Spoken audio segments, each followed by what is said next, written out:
Pronto. Estão ouvindo? Sim. Oi, alô? Estamos ouvindo, professor. Sim, professor. Está vendo a tela aí? Estão vendo a tela? Positivo. Pronto. Veja bem, a gente vai conversar sobre hipertensão, né? Hipertensão arterial sistêmica. Então, eu fiz o seguinte, eu selecionei alguns tópicos aqui para vocês dar uma lidazinha para a gente discutir, tá certo? Então, o primeiro tópico que eu selecionei aqui na verdade, são 10 perguntinhas. Quais são os pontos de corte que nós utilizamos para diagnosticar a hipertensão? Em outras palavras, quando é que eu afirmo com certeza que uma pessoa tem hipertensão ou não? Assim, é bom, eu queria a participação de vocês, né? Vocês ajudarem assim na composição dessas nossas dúvidas. Então, vamos lá. Quem quer falar? Pressão alta é acima de 14/9, né? Para falar que a pessoa é hipertensa, antes é pré-hipertensa. Certo. Quem está falando? Beatriz. Beatriz. Beatriz, comentou que a pressão alta é quando a gente tem níveis de pressão de 140/90, não é isso? Iguais ou acima disso, né? 140/90. Não é isso? Isso, professor. Eu acho, né? Não, tranquilo.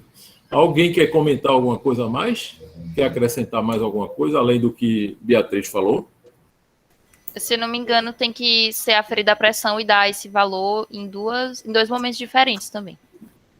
2 momentos diferentes. Que momentos? 2 minutos, 1 minuto, né? Não, acho que é com intervalo de pelo menos 2 dias. Eu não lembro, não. 2 dias? Não, são em momentos diferentes, em dias diferentes, entendeu?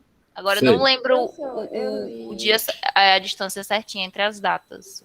Eu disseram 3 aferições com no mínimo 1 semana de diferença entre elas. 3 aferições. E aí, o que vai acontecer? 1 semana diferente. Aí, se em 2 for maior que 14/9, aí... Eita, fala um pouquinho mais alto. Melhorou? Oi, fala agora, diga. Aí tem que ser, no mínimo, 2 aferições acima de 14/9, com 1 semana de diferença entre elas, no mínimo. Com 1 semana de diferença? Eu li 1 semana de diferença. Quer dizer, você atendeu um paciente agora e você fez 2 medidas dessa pressão desse paciente. Então, você encontrou, vamos supor, 140/90. Aí você, 1 semana depois, você mede novamente e encontrou 140/90. E aí você caracteriza como hipertensão, é isso? Pelo que eu entendi, Hã? Pelo que eu entendi, é isso. Pronto, me diga uma coisa. Aonde foi que você encontrou essa informação desse intervalo de 8 dias para aferir a pressão? Você leu em alguma coisa? Hã? Eu li quando a gente pagou o serviço Zoom período passado, faz muito tempo, não lembro. Sei. Bom, alguém quer comentar mais alguma coisa do grupo aí? Professor, entende? Não, Eu quero que vocês discutam. Eu ia dizer que para você dar o diagnóstico de hipertensão, você tem que também excluir que a pessoa usa algum medicamento antihipertensivo. Porque, se a pressão dela der maior do que 14/90, mas se ela fizer uso de medicamento, você pode, por exemplo, estar dentro de um padrão pressórico de meta de pressão, sabe?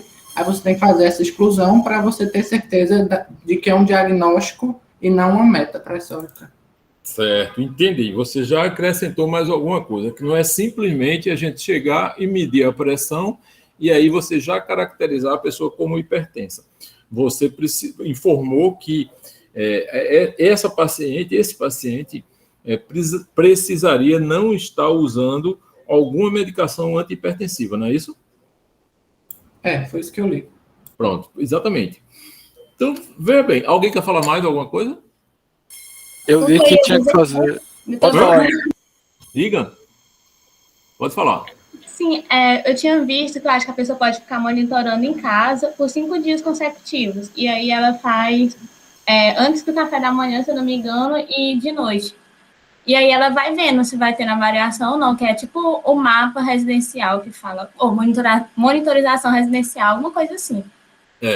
Essa é a monitorização residencial da pressão arterial. É aquela que você mede a pressão durante 5 dias. Só que você mede a pressão no período da manhã, você faz 3 medidas, né? Com intervalo de 1 minuto entre uma e outra, mas mede 3 medidas. E à noite você faz a mesma coisa, você mede as 3 medidas, né? E isso você faz durante 5 dias. E daí você vai tirar uma média para você saber se a pessoa é hipertensa ou não. Isso é um método de aferição da pressão arterial. Na verdade, esse que você falou é o MRPA, que é a monitorização residencial da pressão arterial. Isso existe e hoje se faz muito na prática, né? Mas, enfim, isso daí são métodos que a gente vai utilizar para medir a pressão. Então, você veja que aqui entre nós, assim, a gente discutindo, já não houve um consenso completo em relação a uma medida da pressão arterial, né? Sempre a gente considerou alguma coisa a mais. E outra coisa, veja, esses níveis de pressão, a gente poderia colocar que esses níveis de pressão são os níveis que a gente encontrou no Brasil. Mas se a gente fosse ver Estados Unidos, a gente fosse ver na Europa, talvez esses níveis de pressão não fossem o mesmo que no Brasil. Você acha que seria o mesmo ou seria diferente? O que é que vocês acham? Uma pessoa que tem hipertensão aqui, obrigatoriamente teria hipertensão nos Estados Unidos ou não? O que é que vocês acham? Pelo que eu me lembro, professor, eu acho que os números de lá são mais baixos, então uma pessoa que tem hipertensão lá, acho que não teria aqui. Poderia não ter, né, no caso. Isso. Você acha que os níveis de pressão lá são menores do que o daqui. Por isso que a gente está conversando, né? Exatamente, isso é verdade. Então, no Brasil, por exemplo, a gente tem esses níveis que a gente combinou agora, 140 por 90. Mas se eu for para os Estados Unidos, se eu for avaliar as diretrizes da Sociedade Europeia, por exemplo, os níveis são diferentes. Eles mudam de acordo com as diretrizes. Então, diretrizes brasileiras, diretrizes americanas, diretrizes europeias. Então, tudo isso, um grupo de médicos se reúne e começa a discutir qual seria, vamos dizer assim, os melhores níveis da pressão para a gente caracterizar uma pessoa com pressão alta ou não.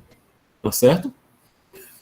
Então, normalmente, vocês estão vendo aí o slide? Estamos sim, professor. Então, né? Então, veja, antes da gente complementar essa parte da pressão, eu queria comentar alguma coisa com vocês sobre o que é que significa pressão arterial. Opa, desculpa. Algum de vocês define o que seja pressão arterial? O que é pressão arterial? O que é que a gente chama de pressão arterial? Tipo, a fórmula que tem do débito cardíaco. Isso. Fez a pressão periférica, eu acho, né? Fez a resistência arterial periférica, né? Isso. Então, veja bem, a pressão arterial, ela é resultante do débito cardíaco e da resistência arterial periférica. Tá certo?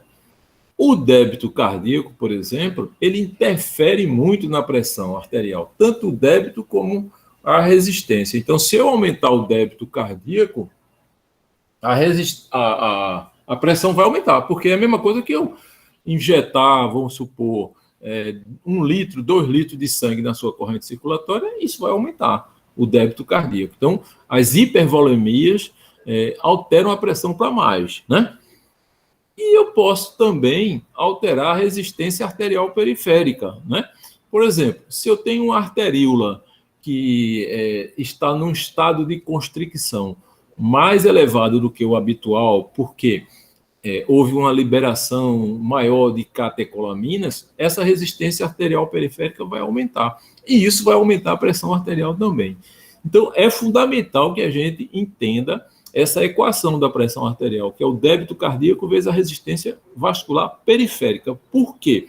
Baseado nessas duas grandezas, é que a gente vai estudar, no final da nossa discussão, o mecanismo dos tratamentos das drogas antihipertensivas. Elas vão atuar tanto no débito cardíaco como na resistência arterial periférica. Então, eu queria que vocês gravassem essa relação entre a pressão arterial, o débito cardíaco e a resistência vascular periférica. Ok?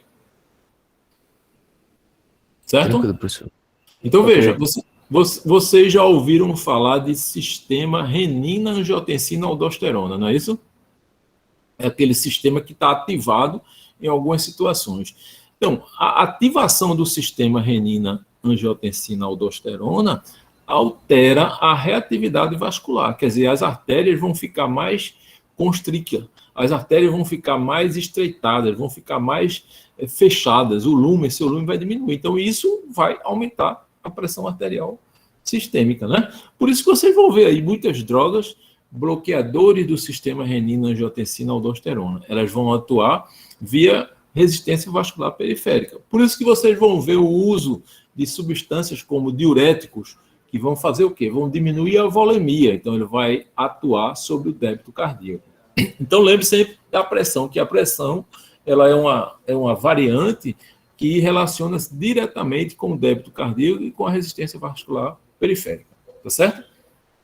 Então, assim, e aí aqui tem uma fórmula, né, um esquema que mostra exatamente essa modificação das pressões aqui onde a gente utiliza aqui no Brasil. Então, veja, tem uma classificação de pressões ótima, normal, limítrofe, pressão ótima, normal, limítrofe, e os casos que realmente são de hipertensão, né? Então, veja, a pressão ótima é aquela que é abaixo de 12/8, 120/80. A pressão normal é aquela que é abaixo de 130/85. A gente já vê que já é um parâmetro um pouquinho elevado.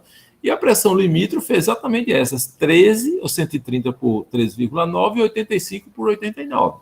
Dentro desses padrões aqui, a gente considera como normotensão. A gente não consideraria ainda pressão arterial. Mas como vocês mesmo informaram, os valores de 140/90, a gente já está aqui, ó. Estágio 1, estágio 2 e estágio 3. Leve, moderado e grave. Estágio 1, pressões entre 140 a 15,9 e 9 a 9,9 de pressão mínima. Estágio 2, moderada, 16 a 17,9 e 10 a 10,9 diastólica. Estágio 3, grave, 180 ou 18 ou mais por 110 ou mais, tá certo? Então, a gente utiliza essa classificação aqui para a gente estabelecer os níveis de pressão arterial, tá certo? Então, essa segunda pergunta aqui, o que a gente encontra em termos de prevalência da hipertensão arterial? Vamos relacionar com o nosso país, com o Brasil. O que é que vocês acham? Como é a importância epidemiológica da hipertensão para a prática clínica? O que é que vocês acham? Eu li, né, assim, a diretriz da Sociedade Brasileira de Hipertensão. E tem os dados que, querendo ou não, são muito significativos. Porque varia um pouquinho, né, os números, mais de 20% a 30%, mais ou menos, da população brasileira que já chegou a ser, né, diagnosticado com hipertensão. Então, tipo, até 1/3 de toda a população. Isso. Número bem significativo. Exatamente. Isso por exemplo, muda muito esse percentual, né? Mas é nessa faixa que você mesmo informou. Na faixa de 21%, 22%, chegando até 32%, né? Mas, assim, a gente sabe que a pressão ela é muito mais frequente no homem, tá certo, do que na mulher, em relação ao sexo. E tem uma coisa interessante em relação ao percentual, é que nas pessoas que são acima de 70 anos, você veja, a prevalência da hipertensão chega até 70%. Quer dizer, pula de 32% para 70% naquelas pessoas que têm a idade superior a 70 anos. Os pacientes idosos, eles têm mais do que 70% de incidência, de prevalência da hipertensão. Não é isso? Isso, é. Vocês viram mais alguma coisa sobre a prevalência? Eu achei legal só o dado do... Porque, tipo, além de prevalência assim, na população total, tem a questão dos óbitos, né? Que doença cardiovascular representa até 27% dos óbitos totais, entendeu?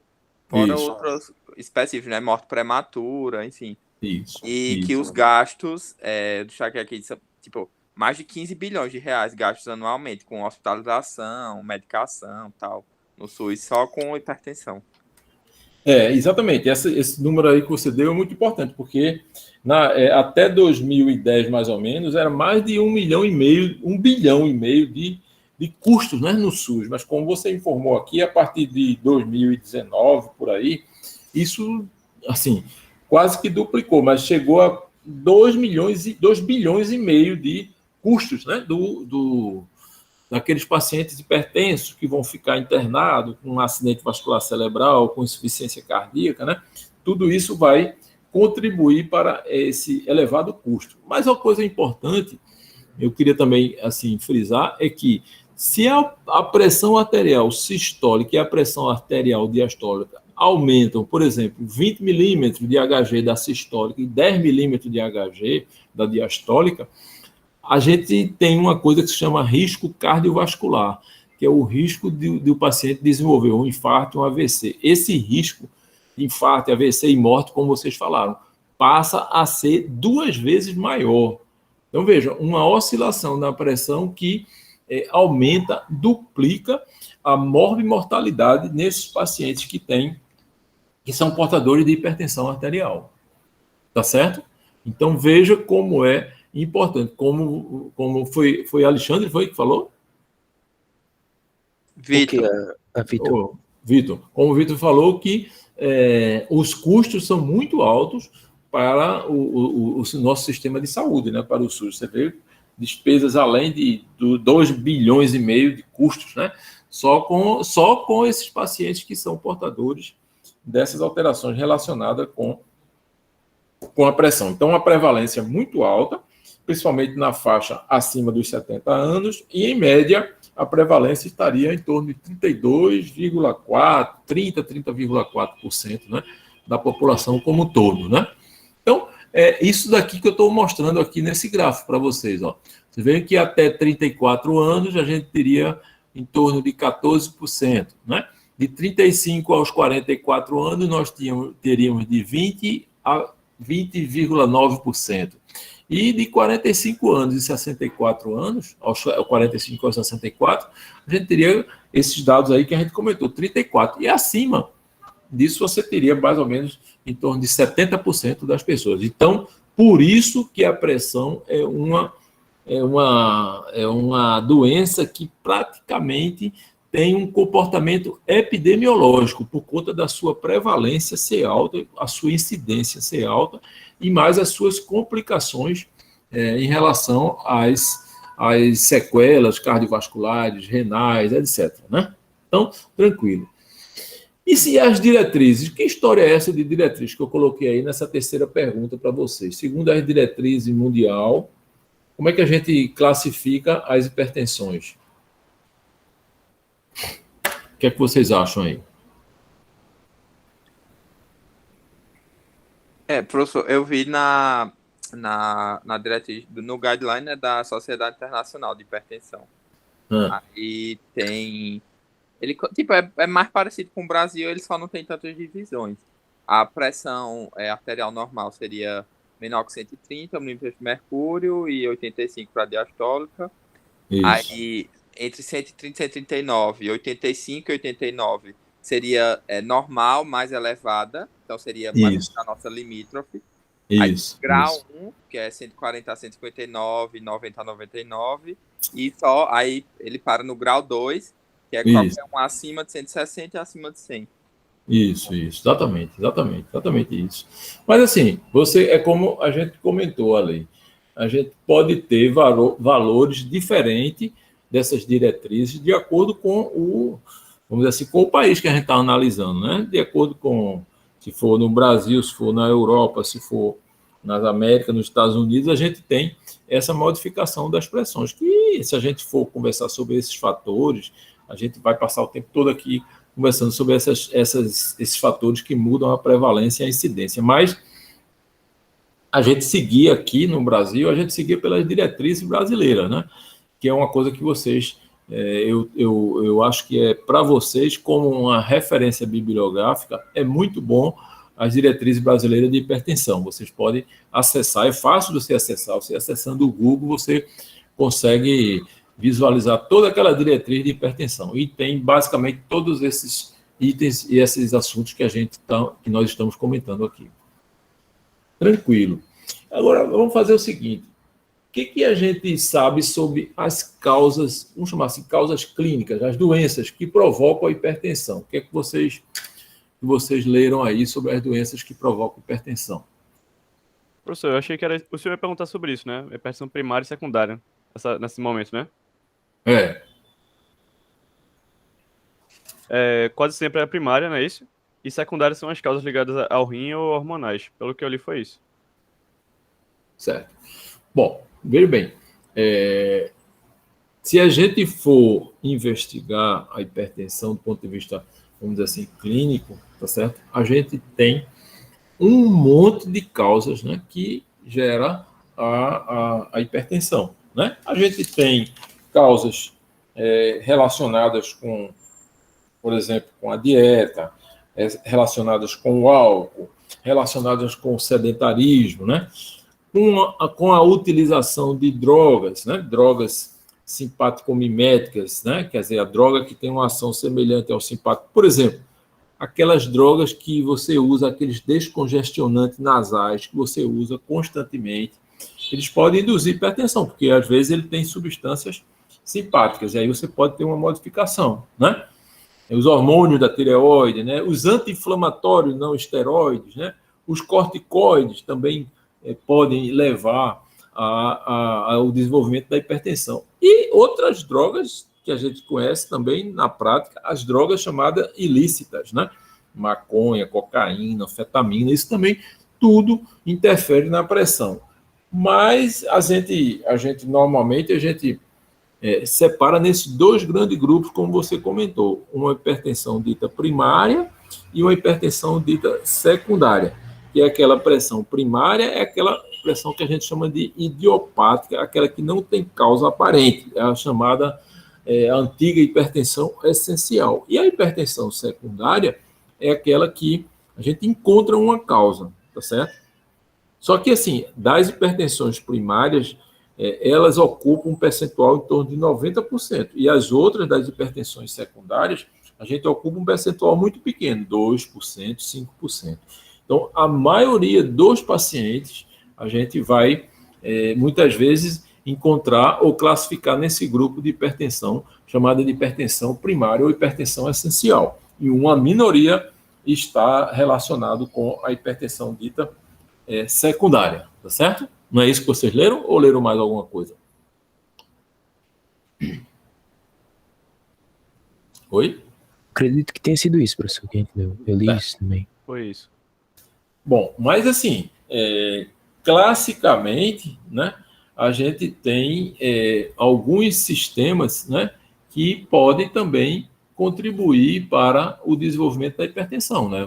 Classicamente, a gente conhece que os pacientes renais, né, os pacientes que têm alguma doença endócrina, por exemplo, né, esses pacientes podem ter uma causa de uma hipertensão chamada hipertensão secundária, por um feocromocitoma, né, alguma coisa desse tipo, tumor da adrenal, alguma coisa desse tipo, que provocaria uma hipertensão, mas já uma hipertensão de natureza mais secundária. Mas as principais, as de alta prevalência, são aquelas chamadas primárias e as outras são aquelas chamadas secundárias. Certo? Então, assim, o outro tópico, como é que a gente faz uma avaliação clínica do paciente com hipertensão e laboratorial? Isto é, como eu vou realizar a minha anamnese no paciente, por exemplo, né? Anamnese com o exame físico, quais são os achados que eu vou procurar, encontrar, e quais são os exames laboratoriais que eu vou utilizar para avaliar esse paciente com hipertensão. O que é que vocês leram aí? Qual a importância, em outras palavras, qual a importância que nós estamos relacionada com a anamnese, o exame clínico e o exame laboratorial do paciente que tem hipertensão? O que é que vocês leram aí? Oi? Professor, o que eu li aqui era relacionado ao rim e relacionado ao sistema cardiovascular em geral. Certo. Aquelas proteínas, hematócrito, colesterol. Assim, por exemplo, falando da anamnese, né? Acho Isso. que um dos pontos importantes é você fazer uma listagem, né, dos fatores de... Um checklist, né? O checklist, né, Checklist. do risco cardiovascular, né? Então Isso. você vai perguntar direitinho o histórico familiar, o estilo de vida da pessoa, né? A dieta, álcool, se tem diabetes, se tem...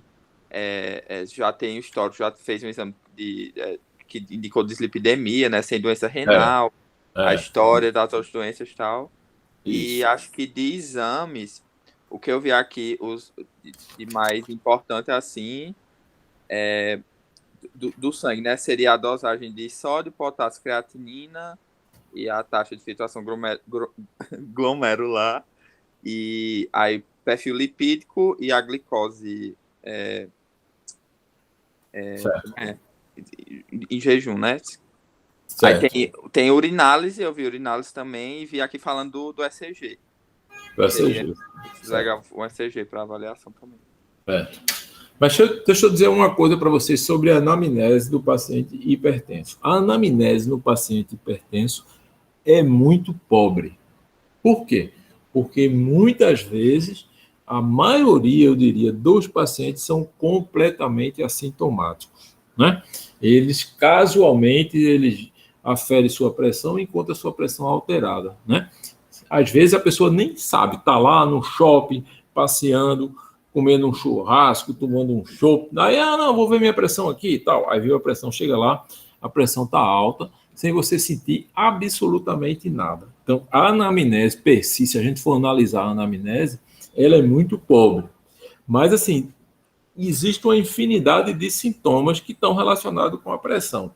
Mas, muito assim, na prática médica, aquela da emergência médica, você vai ver muitos pacientes que queixam-se de cefaleia, tontura, náusea, vômito, zumbido, epistaxe, né? Muitos pacientes têm esse tipo de sintomas. São sintomas que chamam a atenção para um pico hipertensivo, por uma descompensação da pressão, tá certo?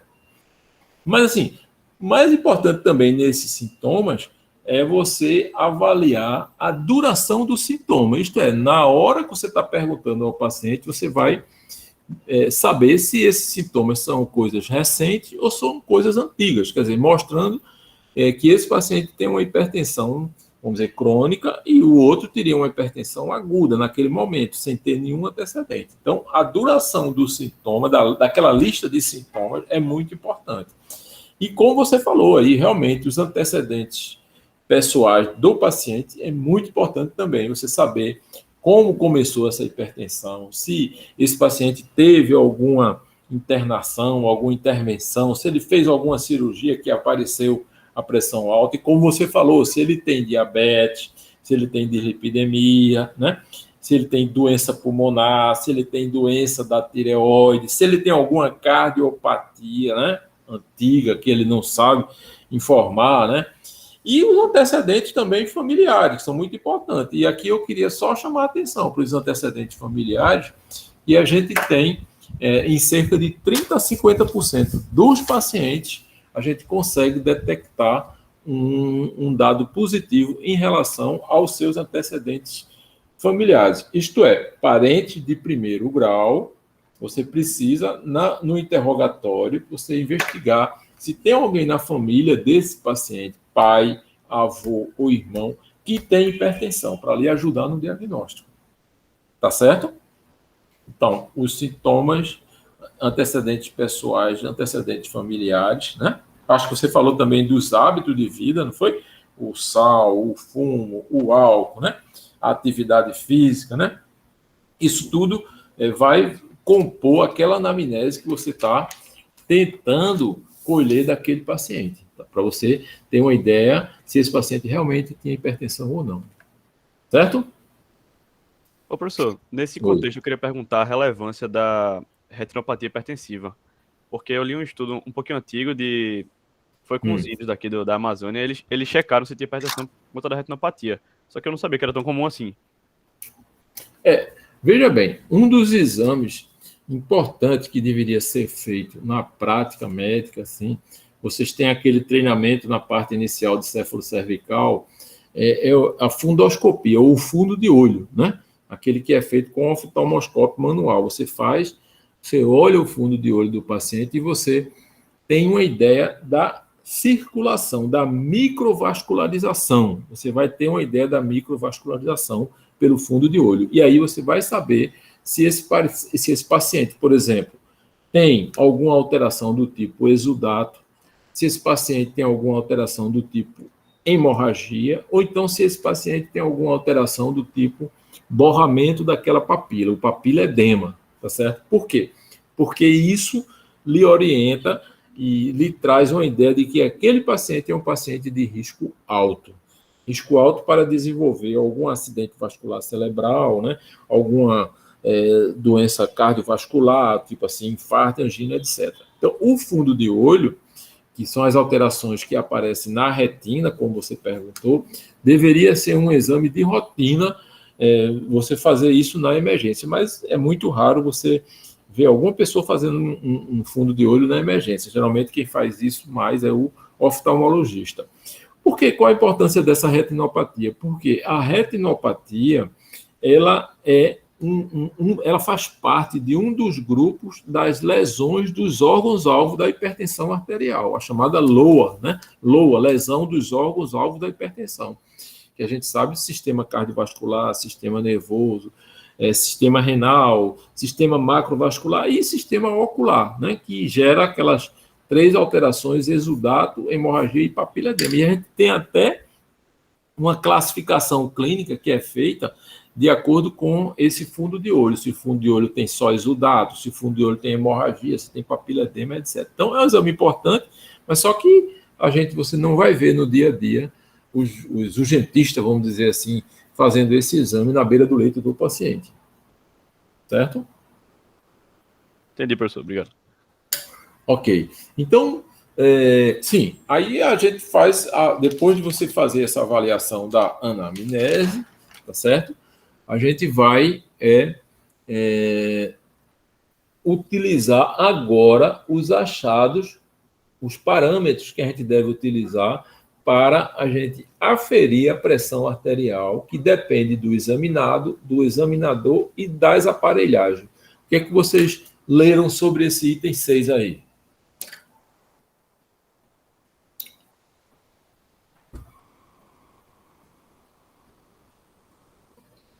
Oi.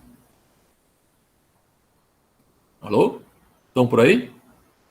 Estamos aqui, professor. Estamos aqui. E aí? Do examinar. Está tudo calado aí? Do O que é que vocês examinado. acham aí dessa... Eu fiz a história do paciente, fiz a anamnese, e agora eu vou para o exame físico. Eu vou examinar esse paciente. Em outras palavras, eu vou checar a sua pressão arterial. O que é que eu devo utilizar como parâmetro assim para eu ter mais segurança nos meus dados? O que é que eu vou fazer? Diga aí.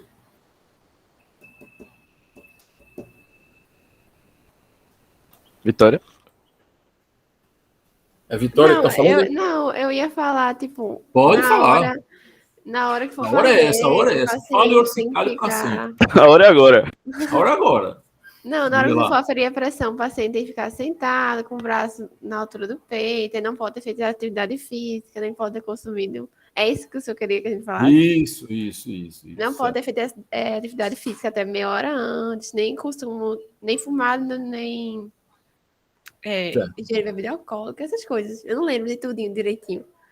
Certo. Não pode estar com a bexiga cheia, não pode estar com perna cruzada. Pronto, exatamente. Então, isso daí são os fatores que dependem do examinado, que é o paciente, né? Do examinador, que é o médico, e da aparelhagem que ele está usando para aferir essa pressão. Então, veja bem, qual é o método que a gente usa para medir a pressão arterial? Primeira coisa, qual é o método que a gente usa para medir a pressão arterial? Como é que você mede a pressão arterial? Diga aí, é Vitória, Oi, Oi? professor, sou eu. Fala aí, Vitória, então. Você que Gente, leu isso aí tudinho, qual o método que você utiliza, como você utiliza esse método para medir a pressão do paciente? A gente usa o esfingotensíômetro, não sei se é o nomezinho. Né? O esfigmomanômetro e Isso aí. o esfigmomanômetro e o estetoscópio, né? Isso, Como é que você faz isso? Qual é a sua técnica? Pronto, você está lá de plantão, no pronto-socorro, você vai medir a pressão do paciente que chegou com dor de cabeça, com tontura, com náusea, sangrando pelo nariz. Você vai medir a pressão. O que é que você vai fazer? Como é que você vai fazer? Se ele tiver com todos os requisitos direitinho, se ele não tiver feito atividade física, nem bebido café, tudinho. Aí ele vai estar sentado, com o braço apoiado. Aí eu vou ajustar o esfigmomanômetro no braço dele, com a marcação voltada para a artéria braquial. Certo. Aí vou colocar o meu dedo na artéria radial dele do braço, onde está o esfigmomanômetro. E vou estar lá acompanhando com o pulso radial, enquanto eu inflo o negocinho, né? Aí, quando eu parar de sentir o pulso radial, eu ainda aumento 20 milímetros de mercúrio acima, e aí paro. Aí coloco o estetoscópio junto aqui embaixo, na artéria radial, e vou desinflando lentamente. Aí o primeiro som que eu escutar pelo estetoscópio é a pressão sistólica, e o segundo é a pressão diastólica. Aí desinflo, tiro, não. É isso. Certo. Bom, é Vitória, né? Vitória. Pronto, Vitória. Veja bem, exatamente, você descreveu as etapas. Mas veja, só complementando, na realidade, o método da medição da pressão, eu vou avaliar a constricção arterial, né? Porque quando eu boto o manguito, o que é que eu estou fazendo quando eu insuflo o manguito? Eu estou colabando a artéria, né? No caso, essa que você falou, a artéria braquial. Eu estou colabando a artéria. Então, eu vou avaliar a constricção da artéria. No caso, a gente utiliza a artéria braquial no membro superior esquerdo. É isso que a gente faz, né? E depois eu vou associar esse método, a constricção que eu fiz lá com o manguito, com a minha ausculta. Na realidade, esse é o padrão ouro, né? É o melhor que tem para você avaliar a pressão, né? Aí como você falou muito bem, a gente primeiro precisa palpar o pulso radial para a gente saber a pressão arterial sistólica, né? Porque através da palpação eu consigo ter uma ideia da pressão arterial sistólica. Eu vou palpar o pulso e vou desinsuflar um pouquinho lá no manguito e vou saber quando eu vou sentir o pulso. E aí eu vou estabelecer, como você falou, normalmente a gente insufla 20 ou 30 milímetros a mais daquela pressão para a gente colabar a artéria e a gente sentir. Por quê? Porque a gente já tem uma ideia da sua pressão arterial sistólica, né? É isso que a gente deve fazer. O paciente, o examinado, no caso o examinado, ele precisa ficar com aquelas condições todas que você falou, mas ele normalmente ele precisa estar sentado, tá certo? O método é sentado, a não ser que seja um atendimento de emergência. Se for um atendimento de emergência, o paciente está deitado lá no leito, aí você tem que aferir a pressão dele deitado mesmo. Mas a rotina é você aferir a pressão do paciente sentado, né? Com o braço, o membro superior, no caso o membro superior esquerdo, encostado assim na mesa, né?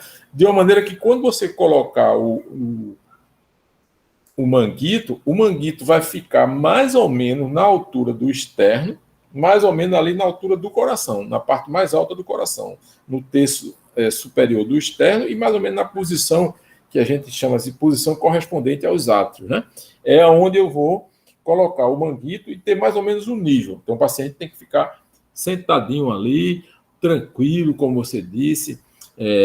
As mãos, normalmente ele coloca as mãos para cima, não deve ter roupa de manga, na camisa de manga, não deve ter. Você não vai medir a pressão por cima da manga, porque senão ela vai aumentar, vai alterar a sua constricção arterial. Então, você não deve ter roupa de manga, você tem que tirar a roupa de manga, né? O paciente não deve ficar com as pernas cruzadas, tem que ser as pernas descruzadas, né?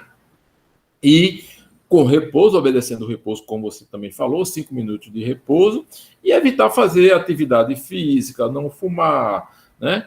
Não tomar café naquele momento inicial, e sempre aferir com a bexiga vazia. Isso é muito importante, principalmente naquele método que a gente utiliza para medir a pressão do paciente em casa, né? É o método, como a gente falou no início, a monitorização residencial da pressão arterial. Nesse caso, a gente tem que dizer ao paciente, para ele, toda vez que ele for medir, ele esvaziar a bexiga. Tanto que aquela primeira medição que é feita na manhã, no período da manhã, ele vai esvaziar a bexiga, primeira coisa, e em jejum ele vai medir a sua pressão arterial. Então, ele não pode medir a pressão depois do café e com a bexiga cheia. Não pode, ele tem que esvaziar para a gente ter um dado mais fiel. E você falou aí da história dos sons, né? Os sons, aquele primeiro som que a gente ouve com o estetoscópio, que é a primeira batida, é o que corresponde ao som da pressão arterial sistólica, tá certo? E você comentou também que o segundo som é o que corresponde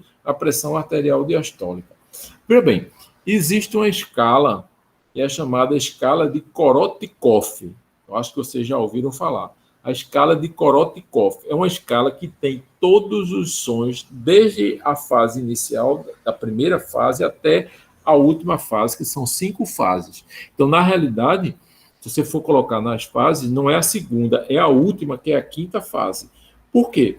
Pode você, quando começar a medir a pressão, você mede e ouve aquele primeiro som, depois o som vai diminuindo e passa um hiato auscultatório. Você não ouve nada e termina você ouvindo um som lá no final, que é o som da fase 5, que é o que corresponde à pressão arterial diastólica, tá certo? Então, isso vocês têm que prestar atenção para não modificar, ficar atento a esse último som para caracterizar exatamente qual é a pressão arterial diastólica. E quando acontece isso, esse branco aí, vamos dizer, esse hiato do som, é o que chama-se do gap da pressão. Então, você tem que estar sempre avisada para isso, para você não aferir a pressão de uma maneira errada, tá certo? Então, isso é do examinado, tá certo? Do examinado e também do examinador. Agora eu vou perguntar uma coisa a você. E da aparelhagem? O que a gente vai utilizar para que a pressão seja mais fiel e seja mais exata? O que é que vocês leram aí? Eu vi, professor, que no caso, por exemplo, se você estiver usando um manguito digital, por exemplo, você tem que ver se ele está calibrado, se está com a bateria correta. Agora, se for, por exemplo, um manguito daqueles que você insufla, né, o manualzinho, você tem que ver também se ele está calibrado, se o ponteirinho está no 0 ou se ele está acima do 0 para você calibrar, e se ele é da circunferência do braço da pessoa, porque se ele for muito apertado, você pode, por exemplo, subestimar os valores da pressão, né, e se for muito folgado também, aí você tem que verificar sempre a circunferência do manguito com o braço para ver se está adequado. Certo, exatamente. Então, veja, eu não sei se vocês já viram, mas tem alguns aparelhos de medir pressão que tem aquela coluna de mercúrio. É um aparelho que ficava muito aquele aparelho vertical com a coluna de mercúrio. Eles ficavam muito nos hospitais, nas enfermarias, né? Não sei se vocês já tiveram a oportunidade de ver. Antigamente se media praticamente com aquele aparelho da coluna de mercúrio, né? Só que agora está proibido. Desde 2019 foi proibido aquele aparelho porque existia o risco de intoxicação ambiental pelo mercúrio. Então, aquele aparelho saiu de linha. A gente não usa mais aquele aparelho para medir a pressão arterial, tá certo? E ficou os 2 tipos de aparelho. O aparelho tradicional que é esse que a gente estava conversando, que é o aneroide, né? Aquele que você utiliza normalmente, com o manguito e com o estetoscópio, e o aparelho digital eletrônico, que você falou, o digital eletrônico. O digital eletrônico, tanto o digital eletrônico como o aparelho aneroide, vocês têm que ter, como você comentou, ele tem que estar calibrado, tá certo? Se ele não tiver calibrado, a sua pressão vai ser completamente errada. Ele tem que estar calibrado. E hoje, o que é recomendado, o recomendável, são exatamente esses digital eletrônico, aqueles que você usa, você compra aí nas lojas medicais e aí você mede a pressão em casa, é o que é recomendável. Vocês já viram também, tem os digital eletrônico de braço e tem o digital eletrônico de punho, aquele bem pequenininho que você bota no punho. Normalmente aquele a gente não recomenda muito, é melhor a gente utilizar esse de braço, o digital eletrônico de braço. Com essas recomendações, principalmente isso aí que você falou, também é importante, é que eu preciso utilizar um manguito que cubra pelo menos 80% da circunferência do braço, tá certo? Se ele não cobrir 80% da circunferência do braço, o resultado vai ser falso. Daí você vê que, por exemplo, os pacientes obesos, eu preciso ter um manguito com quase 50 centímetros, 45, 50 centímetros de circunferência, porque eu não vou conseguir medir a pressão de um paciente obeso com o manguito padrão, com o manguito normal. E a mesma coisa em criança. Em criança você tem que usar o manguito com aquela... Ele é bem mais estreito, bem menorzinho do que o do adulto, porque ele não precisa, vamos dizer assim, cobrir toda aquela circunferência do braço, que aconteceria como se fosse com os pacientes que são os pacientes chamados obesos, tá certo? Não é Professor, isso? uma dúvida. Pois não. Eu queria entender, assim, a fisiologia por trás do hiato auscultatório. Eu não entendi ainda. Veja bem, isso daí, normalmente, em algumas patologias, às vezes você escuta isso, você escuta essa ausência. Por quê? Porque o som, ele é produzido pelo, vamos dizer assim, pelo descolabamento, né, da artéria ali, quando a artéria volta àquela textura normal. E isso daí varia muito de pessoas a pessoas. Porque, por exemplo, se eu pego um paciente idoso, por exemplo, que tem as artérias espessadas, tem as artérias calcificadas, eu vou ter uma modificação muito grande quando eu for aferir a pressão arterial. Por quê? Porque aí eu vou ter uma pressão maior para colabar a artéria, né? E vai se tornar assim, mais prolongado o momento em que eu vou escutar o último som, que é o som da última fase do Korotikoff, né? E da mesma maneira, existem outras situações que é bom também vocês assim, tomarem conhecimento, é uma condição que a gente chama de insuficiência aórtica, né? E na insuficiência aórtica, o que acontece na insuficiência aórtica? A pressão arterial sistólica está bem elevada e a pressão arterial diastólica está baixa, a divergente está muito alargada. Então, isso vai ter um hiato auscultatório muito grande, porque, inclusive, a pressão pode chegar até zero. Então, você vai, às vezes, auscultar o paciente, você encontra pressão de 140, ou melhor, 160, 170, por 60, 50, 40 e até zero. Então, isso muda por conta dessas condições mais patológicas e também das condições da artéria. Então, por isso que muitas vezes você tem esse espaço em que você não ouve muito bem os sons, que é o chamado gap auscultatório, ou então os sons que ficam abafados, principalmente naquela fase que a gente chama fase 2 e fase 3 dos sons de Korotikoff. Certo? Tá certo, obrigada. Nada. Bom, então, das aparelhagens, é isso que a gente viu, né? Os mais recomendáveis são os digitais eletrônicos, que podem referir melhor essa pressão. E quando eu vou, dependendo ainda do aparelho, quando eu vou anotar a medida da pressão, quais são os cuidados que eu devo ter para eu anotar, dizer, olha, esse paciente tem uma pressão 130 por 40, 170 por 80, o que é que eu devo fazer? O que é que vocês viram aí?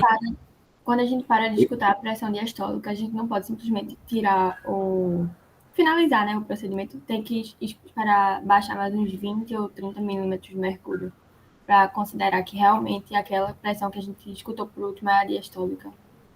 Certo. Certo. E o que mais?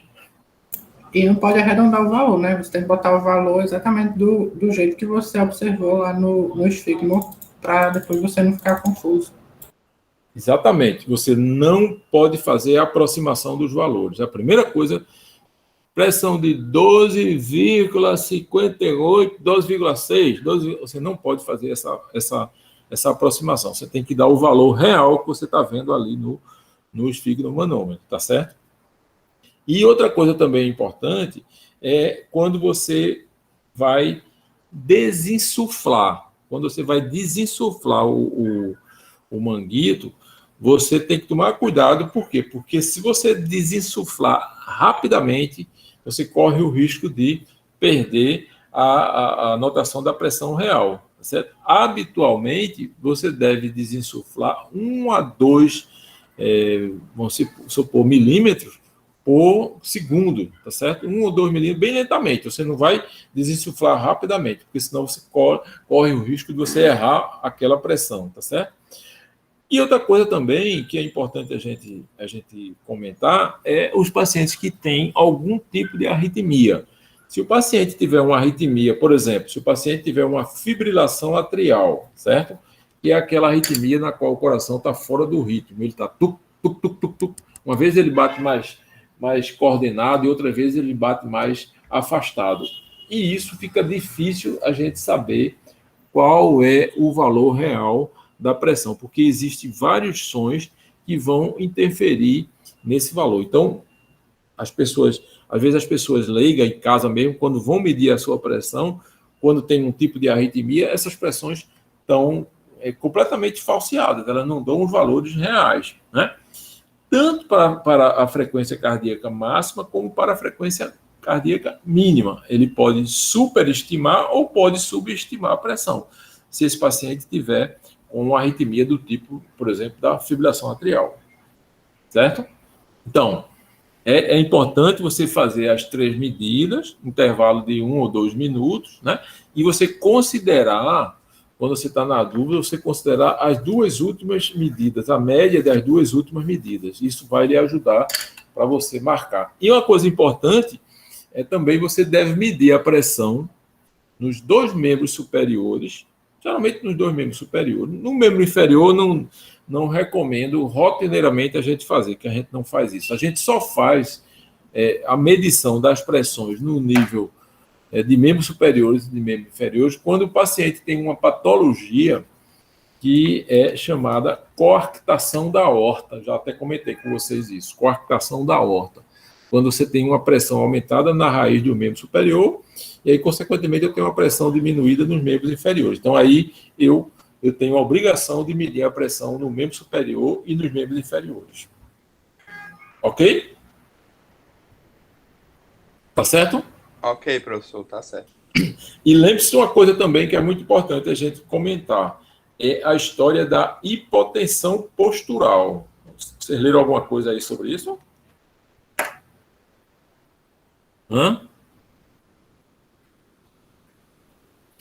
Eu vi, professor, em paciente idoso, se eu não me engano, que, tipo, era importante você verificar a pressão dele sentado, aí você esperava uns 2 minutinhos, quando ele levantar, aí esperava um pouquinho do tempo ele levantar para você verificar a pressão dele em pé, porque demorava um pouquinho para a pressão dele sentado, para a pressão dele em pé alterar, né? Aí, para você dar sempre esse intervalo para ver. Habitualmente, né, a gente deveria aferir a pressão do paciente deitado, sentado e em pé, né?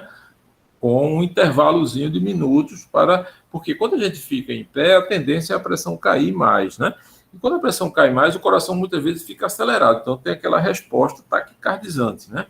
Mas, assim, a gente considera como hipotensão postural quando você tem uma queda de 20 milímetros na pressão arterial sistólica e 10 milímetros na pressão arterial diastólica, tá certo? Isso daí é que a gente avalia, e isso a gente precisa saber, principalmente naqueles pacientes que fazem uso de medicações antihipertensivas, né? Porque aí você tem o risco de algumas medicações gerarem hipotensão postural. Certo? Ok? Ok, professor. Bom, o sétimo item aí que a gente está conversando. Quais as manifestações clínicas das lesões nos órgãos-alvos? Esse é mais ou menos fácil, né?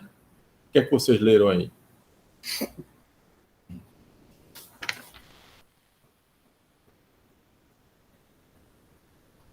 O que é que vocês leram aí sobre isso?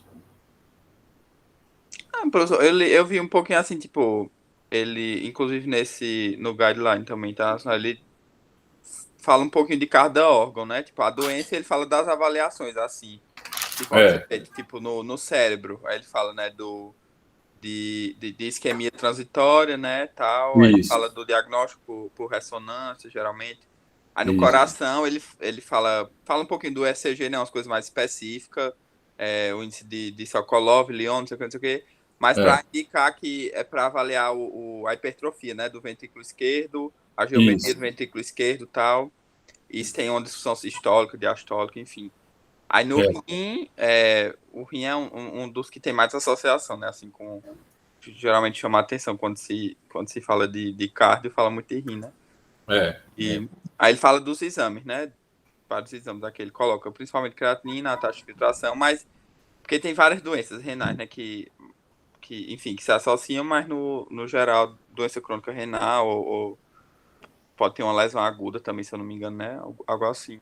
Isso. Aí tem os olhos, que Santino já falou, né? Da retinopatia hipertensiva. Aí seria importante fazer uma fundoscopia e tal. E ele fala aqui das avaliações das artérias, né? Isso. Aí ele coloca o índice ITB, né? Índice, tornozelo braquial. Isso. Aí a VOP, né? Tem alguma coisa aqui de avaliação da espessura. Da espessura média intimal da carótida, né? Isso, exato. Isso, certo, exatamente. Esses exames aqui que você falou são aqueles que, quando aparece a lesão nos órgãos-alvos, ela aparece como essas manifestações, né? Se for cardiovascular, como você disse, uma alteração tipo sobrecarga ventricular, do índice Sokolov, como for sistema nervoso, um ataque isquêmico transitório, o sistema ocular, aquele que nós falamos, o macrovascular, se o paciente tem um aneurisma de aorta, o sistema renal, se tem proteinúria, né? Se tem principalmente aquela microproteinúria ou microalbuminúria, né? Aquela que aparece às vezes com o paciente sem ter lesão clínica ainda associada, né? E esses outros que você falou, o índice tornozelo braquial, né? O espessamento médio intimal da carótida, né? E o VOP, né, que você falou, mas isso na prática a gente não usa. O espessamento da carótida a gente usa porque é um exame fácil de você fazer, que é através do ultrassom. Mas esse índice tornozelo braquial já é complicado, porque eu preciso ter um Doppler para medir o fluxo lá da perna no tornozelo para eu já saber se tem alguma lesão associada vascular. Mas é um exame que se utiliza, né? E a velocidade da onda de pulso é aquela velocidade que a gente está calculando quando o coração desenvolveu aquela sístole e a onda de pulso foi pela aorta, né? E esse que você comentou também, que é o espessamento médio intimal da carótida, quando ele está aumentado, ele indica que tem alguma coisa errada, né? Em relação, esses são principalmente os que você usa quando você não tem nenhuma lesão, vamos dizer assim, clinicamente evidente. São lesões subclínicas que você utiliza. Então, você realmente pode usar essa bateria inicial, né? É isso mesmo, essas coisas todas que você comentou. São as coisas que a gente utiliza na prática, né? Bom, o outro papel da anamnese na investigação dos hipertensos, a gente já comentou, né? A gente já comentou isso daqui. Agora, eu queria só comentar uma coisa em relação ao exame físico do paciente que tem hipertensão. Claro, fora aqueles achados da medição da pressão arterial. O que vocês leram aí sobre os achados no exame físico de um paciente hipertenso?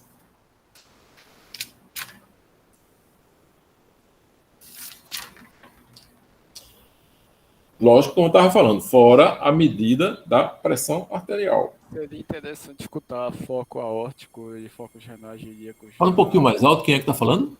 Oi, sou eu.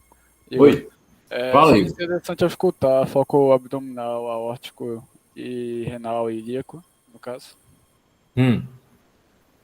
Ausculta, não ausculta, né? Isso. Certo.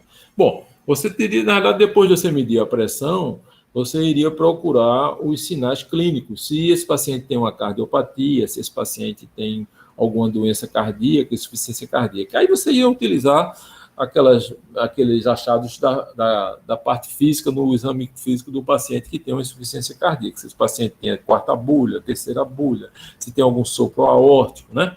Se tem alguma modificação em relação à quarta bulha, etc. Se tem alguma coisa relacionada. E também, importante também a gente ver, palpar e auscultar o abdômen, né? Porque a gente pode se surpreender com a hipertensão dita renovascular, na qual existe o aparecimento de um sopro abdominal na região periumbilical por conta de uma hipertensão renovascular, por conta de um estreitamento da artéria renal. Então, isso é muito importante porque é uma causa de hipertensão secundária, que o tratamento, praticamente, o tratamento é cirúrgico, né? Você indicar uma revascularização ali da artéria renal, e no início você faz o tratamento baseado no sistema renina-angiotensina-aldosterona, no bloqueador do sistema renina-angiotensina-aldosterona.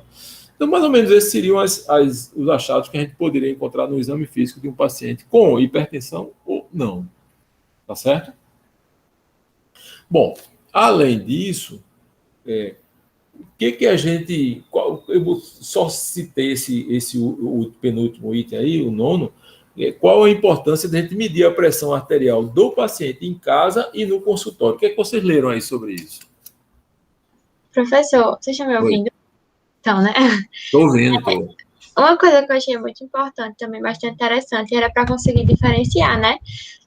Por a hipertensão do avental branco, da controlada, da sustentada, que assim, você afere a pressão do paciente no consultório, e aí se ela tiver como pré-hipertensão, você tem que se atentar, porque pode ser uma hipertensão mascarada, né? Isso. Não, isso. É uma pressão mascarada. Isso. E aí você pede o mapa ou MRPA, né? Isso. E se for ao contrário, né? Se for uma pressão de estágio 1 ou 2, né? Você pode ser uma hipertensão de avental branco. E aí você também pede o mapa ou MRPA para, se continuar essa pressão alta, pode ser uma hipertensão sustentada não controlada, né? E aí ela entra mesmo em estágio 1 e 2. E se não, vai ser basicamente ansiolítica, né? Uma coisa ansiolítica. E eu vi também que era interessante que tem outras coisas que você pode pedir mapa, né? Isso. Que é para você avaliar durante o sono. Geralmente, se você vai ter uma apneia, né?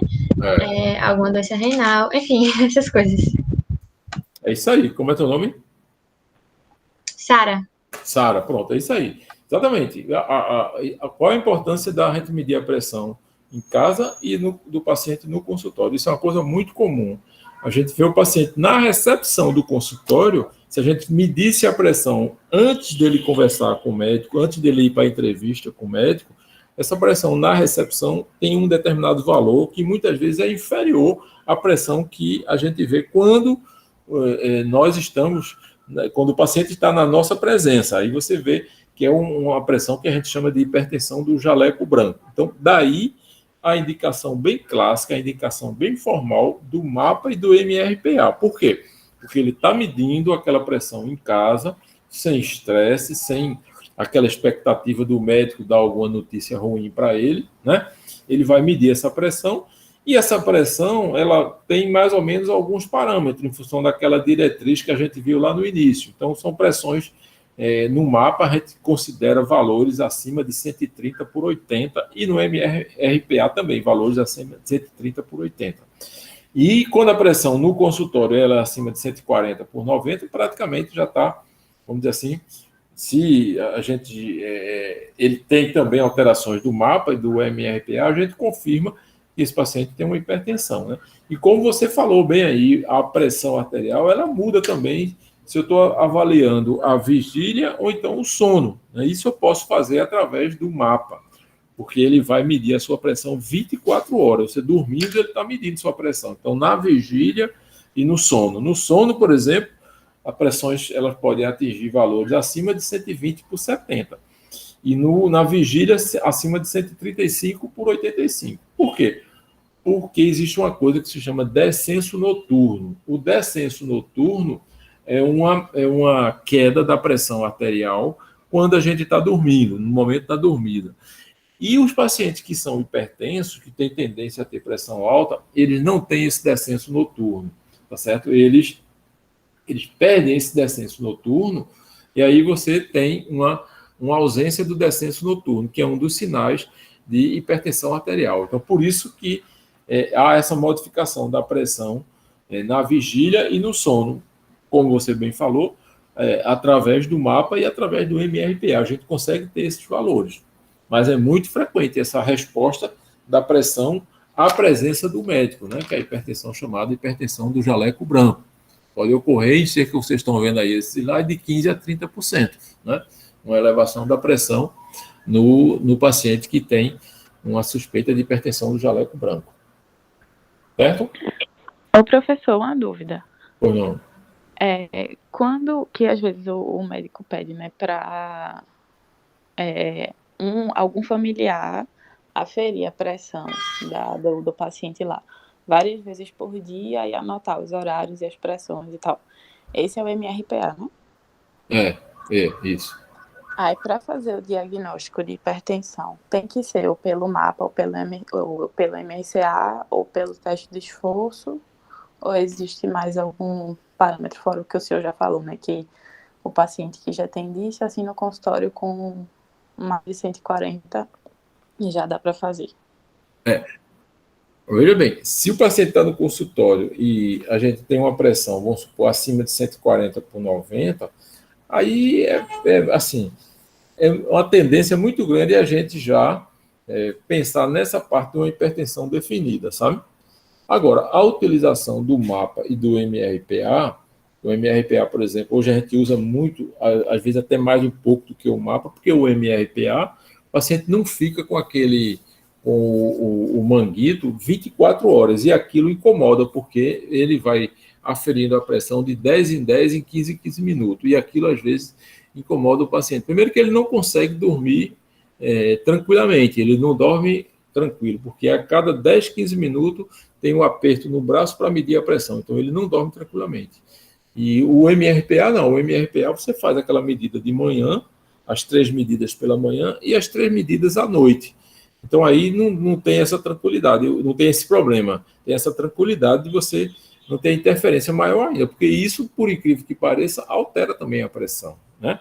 Então, o mapa e o MRPA, eles hoje se utiliza com muita frequência para a gente chegar ao diagnóstico, tanto para o diagnóstico como para a terapêutica, né? Você usa a medicação, você vai pedir o paciente usar a medicação com o mapa para você avaliar. E o teste de esforço, você vai avaliar muito a curva de pressão durante o esforço. Você vai saber se o paciente, por exemplo, você tem um paciente que começa o teste de esforço com 120 por 80, e no esforço máximo ele chega a uma pressão de, vamos supor, de 180 por 100 ou por 110, esse paciente já tem uma resposta exagerada ao esforço. Então, a tendência é ele se manter provavelmente com essa pressão, vamos supor, um hipertenso definido. E aí a gente ver se precisa tomar alguma atitude em termos de tratamento inicial não medicamentoso ou um tratamento medicamentoso, depende. Mas o teste ergométrico, sim, você usa como um parâmetro também para diagnosticar a hipertensão. Certo? Certo. Alguma coisa mais? Bom, e aqui, essa última questão que eu coloquei aqui, não é para vocês lerem muito essa parte, porque é a parte de tratamento. A parte de tratamento não tem muito, não é para vocês agora, o objetivo não é terapêutica da hipertensão. Mas o que a gente faz com um paciente hipertenso? Quais são as orientações básicas em relação ao tratamento que vocês leram, né? Para a gente concluir. Tudo começa com mudança de estilo de vida, né? Uma abordagem não medicamentosa assim de tratamento. Tipo, tanto se for um grau nos estágios tipo no estágio 1, e você vê que o paciente não tem, não tem um risco cardiovascular tão alto, não tem histórico de lesão tão alto, não tem histórico familiar, Isso. aí, geralmente a indicação é só mudança de estilo de vida, né?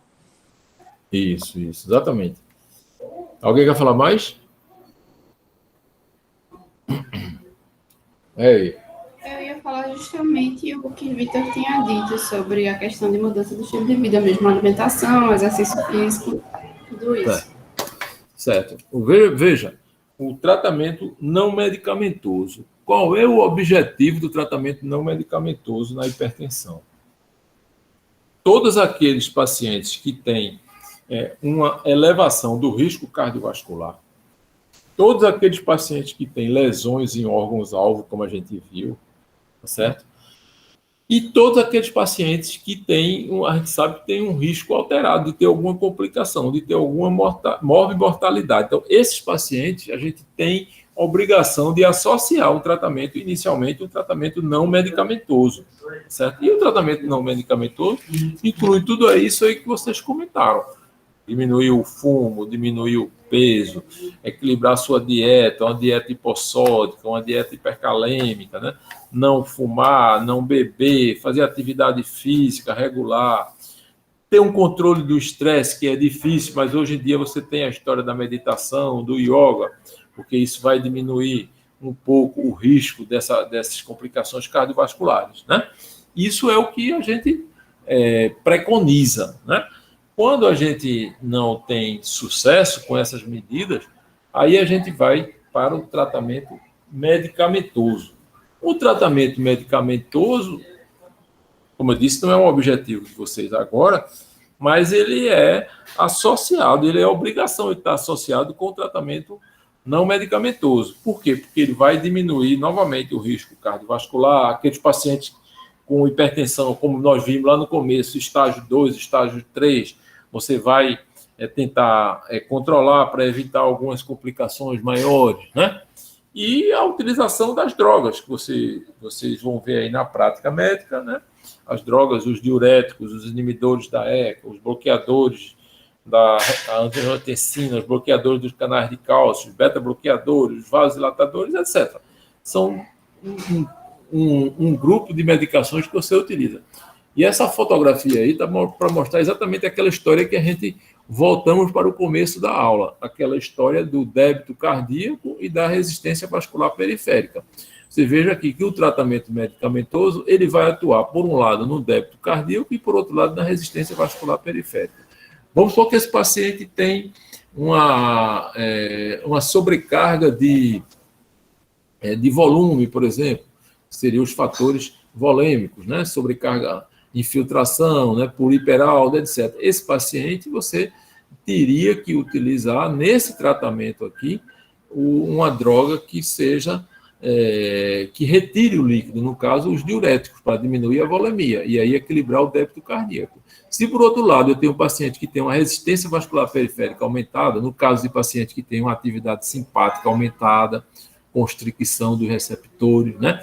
Paciente que tem uma atividade aumentada do sistema renina-angiotensina, né?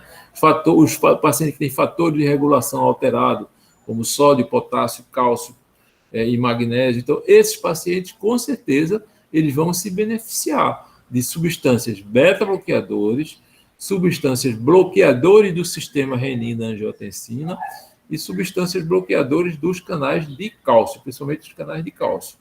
Então, são essas drogas todas que a gente tem, um monte de drogas aí. Se a gente fosse conversar sobre o tratamento, iríamos passar mais umas 2 ou 3 horas falando só sobre essas drogas que a gente usa na medicação, mas para tratar a hipertensão. Mas não é medida, não é objetivo para vocês agora. O objetivo para vocês agora é ver a hipertensão como uma doença clínica, como à luz da semiologia, né? Que é o que mais interessa para a gente, não a terapêutica. A terapêutica da hipertensão agora não interessa, né?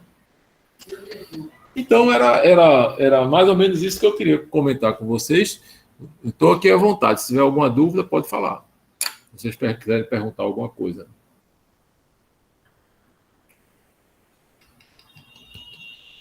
Tranquilo? Acho que tudo certo, professor. Ficou com dúvida nenhuma? Ótimo. Dúvida zero? Por enquanto não, professor. Provavelmente vai surgir depois, mas por agora eu acho que tá. Vai surgir depois que você começar a ler, né? Como é que se faz para tratar a hipertensão arterial Sim. resistente? Hã? Como é que é o tratamento da hipertensão arterial resistente? Tratamento da hipertensão? Não ouvi. Arterial resistente. Ah, sim. Hipertensão arterial resistente. Hipertensão arterial resistente, habitualmente, é aquela que você usa 3 drogas, né? No mínimo 3 drogas, e o paciente não controlou a sua pressão ainda, né?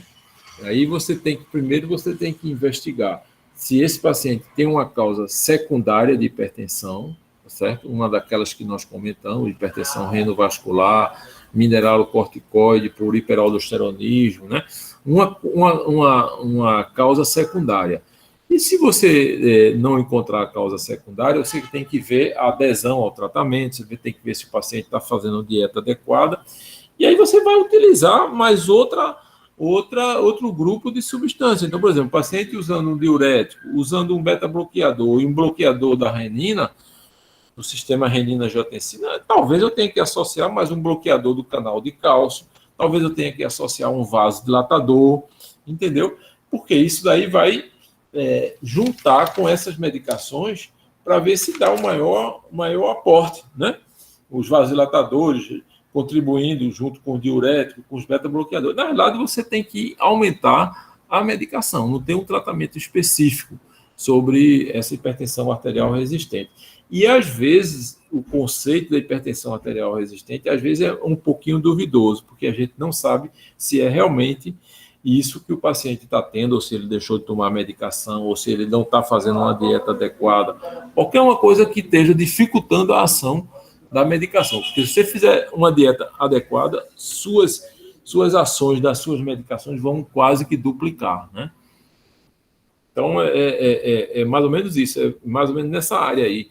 Você vai tateando o remédio que você vai utilizar para tentar aumentar a dose e iniciar uma outra classe terapêutica. Certo? Entendi, muito obrigado. E eu queria Pronto, saber então... outra coisa. Oi?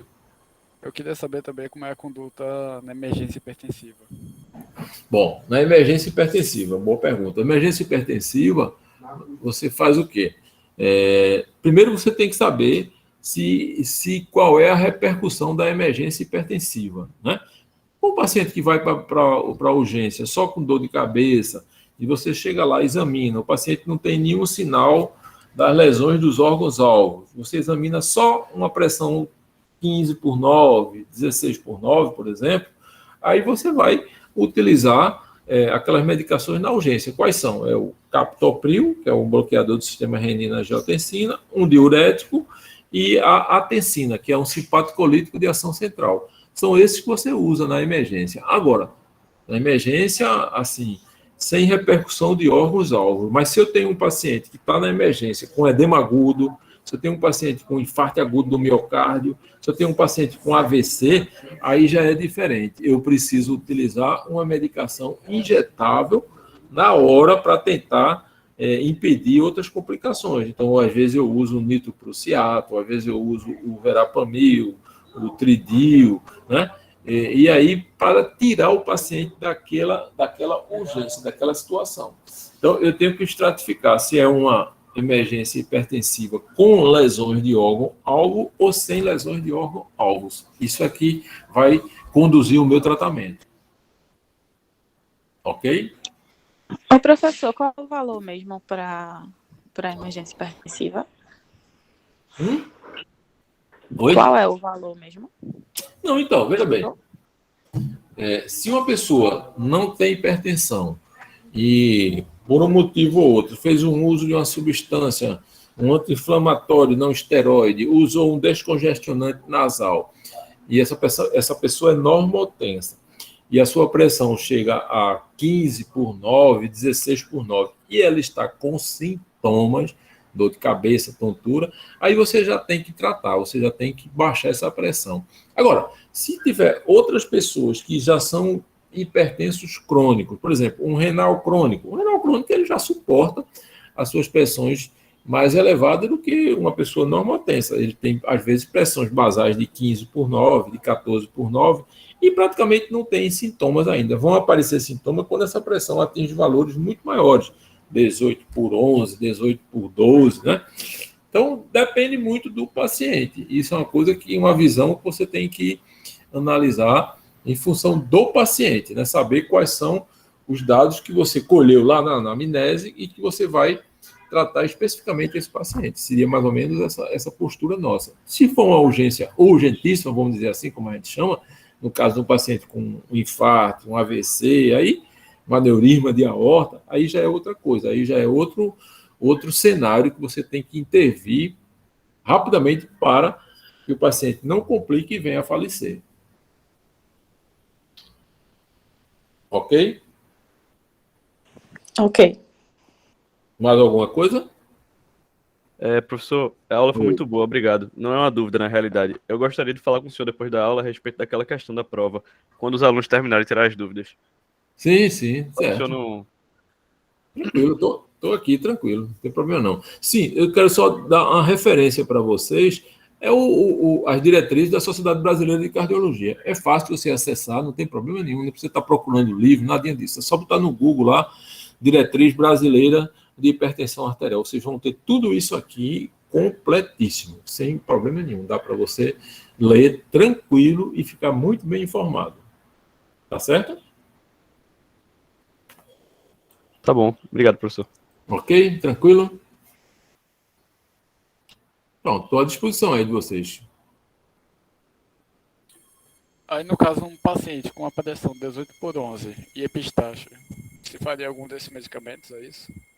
Então, 18/11, eu acho que aí daria para você tentar medicar com um daqueles três que eu falei, ou um diurético, ou um bloqueador da renina, que é um captopril, ou a tensina, sabe?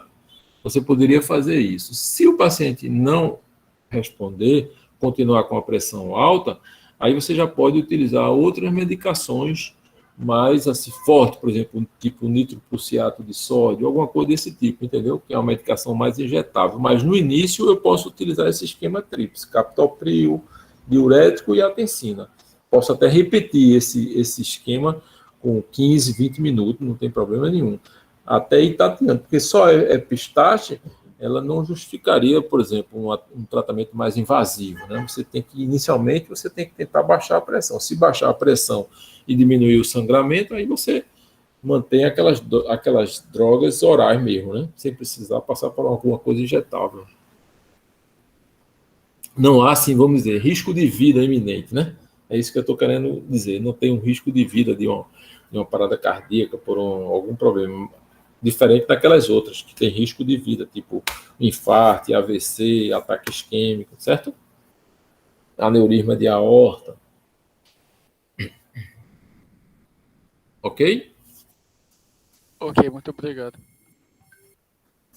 Pronto. E aí, vocês querem falar comigo aqui sobre a prova, né? Alguém mais tem dúvida, pessoal? A aula foi ótima. Gostaram aí? Gostamos. Já estão se considerando hipertensólogos? Hipertensólogos. É isso aí. Tá bom. Diga aí. Tem mais dúvida não, né, pessoal? Tá bom. Tá bom, é isso aí. Professor. Diga aí. Bom, a gente falou com alguns professores aqui e nem todos se mostraram muito empáticos. Receptivos à nossa proposta. Aí a gente fez um esquema aqui, eu vou mandar no chat aqui para o senhor visualizar melhor. Um minuto. É o seguinte, a gente separou os assuntos do seminário que tem mais a ver com a prova, né? Porque, por exemplo, eu acredito que é uma concordância geral